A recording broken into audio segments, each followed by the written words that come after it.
Administrators at each school site have the ability to manage the Google accounts for students, from resetting their passwords to even adding new students. To do that, just go to your email, log in, and on the right hand side underneath this little settings icon, you'll find manage this domain. Only those staff members that have been given the privilege to make these changes will have that option of choosing that under settings. Once you're under settings, you can click on users and then search for the user that you'd like. You could scroll through the list or just type their name. For example, I'm going to work on Emily Carrillo.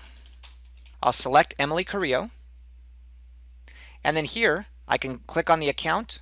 I can make changes to the account, for example, edit the name, or up at the top right, I can reset their password. For new users, we simply go back to the very beginning, which is the user area, and then up at the top, you click Add More Users. You just enter their first name, their last name, and then we'll use the standard naming convention of the first initial, last initial, and their student ID backwards.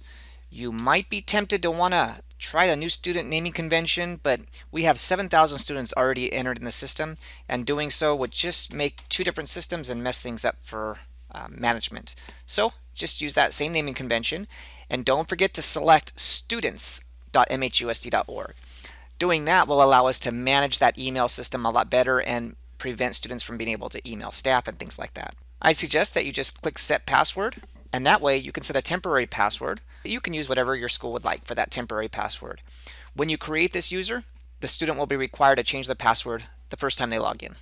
And now your user is good to go. Click Done, and you can go back to your email.